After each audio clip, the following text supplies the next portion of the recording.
Doctor Mohammad Yunus বজ্র কঠিন সিদ্ধান্তে আছেন। একমাত্র আল্লাহ ছাড়া এই নির্বাচনকে ঠেকানোর মতন ক্ষমতা বাংলাদেশের কোনো রাজনৈতিক দলগুলোর নেই। ঠিক এমন হার্ড লাইনে ডক্টর ইউনূস চলে গেছেন। কেন? সাম্প্রতিক পরিস্থিতি, দেশের বিভিন্ন ঘটনার প্রেক্ষাপট অথবা রাজনৈতিক দলগুলোর পাল্টাপাল্টি অবস্থান, পিআর, জুলাই সনদ, দেশি বিদেশি চাপ, এনসিপি যেমন ডক্টর মোহাম্মদ ইউনূসরে নানান ধরনের কটূক্তি করছে, বিএনপি এই মুহূর্তে কিছুটা পজিটিভ আছে, অনলাইনে ওনাকে নিয়ে আলোচনা সমালোচনা চলছে। তো সবকিছু মিলাইয়া এই সরকারের যে স্টেবিলিটি সেটা কিছুটা নষ্ট হয়ে গেছে। আর এজ এ রেজাল্ট যত দ্রুত সম্ভব একটা সুষ্ঠু নির্বাচনের মাধ্যমে ক্ষমতা হস্তান্তর করতে চাচ্ছেন ডক্টর ইউনূস। নির্বাচন কবে?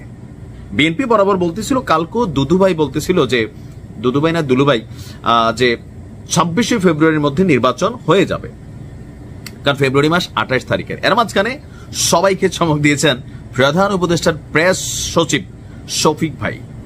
তিনি বলছেন যে আগামী বছরের মানে 2026-এর 15 ফেব্রুয়ারির মধ্যেই জাতীয় নির্বাচন অনুষ্ঠিত হবে। সম্ভাব্য ডেট হচ্ছে নির্বাচনের 10 থেকে 13 তারিখ। এখন আমি কিভাবে বললাম আসেন আগে শফিক ভাইয়ের বক্তব্যটা শোনাই। তো তিনি বলছেন যে কোনো অবস্থাতেই এই সময়সীমা পেছানো হবে না। গতকালকে মাগুরার শ্রীপুর জেলার নাকুল ইউনিয়নের মাঝাইল এলাকায় তিনি সাংবাদিকদের সামনে এই কথা বলেন। তিনি বলছেন যে ঢাকা বিশ্ববিদ্যালয় কেন্দ্রীয় ছাত্র সংসদ নির্বাচন সহ বিভিন্ন জায়গায় নির্বাচন শান্তিপূর্ণ পরিবেশে অনুষ্ঠিত হয়েছে। একইভাবে জাতীয় নির্বাচনও শান্তিপূর্ণ এবং সুষ্ঠু পরিবেশে সম্পন্ন হবে, এটি সরকারের অঙ্গীকার। মানুষ উৎসবমুখর পরিবেশে কেন্দ্রে এসে যাকে খুশি তাকে ভোট দেবে, নির্বাচন বানচালের কোন রকম সুযোগ থাকবে না। তো তিনি এখানে আসার পরে এখানে একটা প্রোগ্রামে গিয়েছিলেন, সেখানে গিয়ে তিনি বলছেন তা আমি কিভাবে 10 থেকে 13-র কথা বলছি, যে কোনো একটা ডেটে নির্বাচন হবে। ডক্টর মোহাম্মদ ইউনূস যখন নির্বাচনের কথা বলছিলেন তিনি বলছিলেন যে ফেব্রুয়ারির প্রথম অথবা দ্বিতীয় সপ্তাহে, তিনি কিন্তু এইটা মেনশন করছেন। তো দ্বিতীয় সপ্তাহ যদি আমরা ধরি, প্রথম সপ্তাহ তো 7 দিন শেষ, দ্বিতীয় সপ্তাহ মেনশন যেহেতু করছেন তার মানে দ্বিতীয় সপ্তাহই হবে।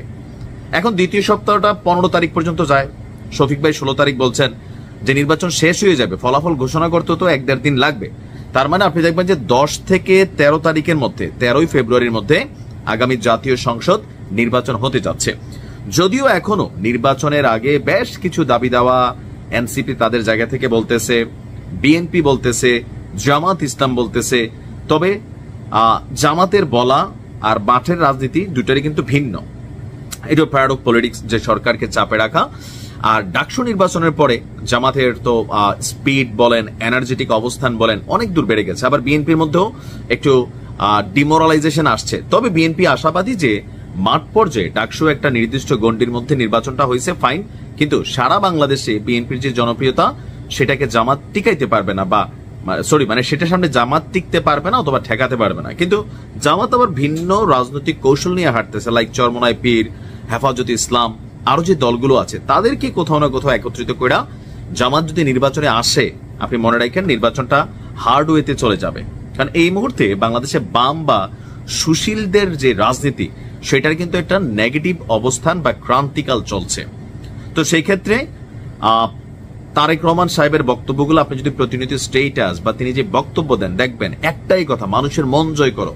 মানুষের মন জয় করা ছাড়া কোন রকম অ্যাক্টিভিটিস নাই। কোন সন্ত্রাসী কর্মকাণ্ড, চাঁদাবাজি, ছিনতাই, ঠেকবাজি, জমি দখল, ভুয়া মামলা, মিথ্যে কিচ্ছু করে না বাবা। আমাদের 31 দফা আছে, এগুলো নিয়ে মানুষের কাছে যাও, মানুষকে বুঝাও, ভালো ব্যবহার করো, মানুষের উপকার করো। ভোট নিতে হবে অন্তর জয় কইরা, টাকা দিয়া ভোট কিনা যায় না। টাকা খাবে কিন্তু ভোট দিবে না। আর জোর করে ভোট কেন্দ্র দখলের চিন্তা, আমি জানি না এটা আসলে এই নির্বাচনের সময় কতটুকু বাস্তবসম্মত হবে। সো নির্বাচন হচ্ছে আগামী 10 থেকে 13 তারিখের মধ্যেই নির্বাচন ইনশাআল্লাহ। আসসালামু আলাইকুম।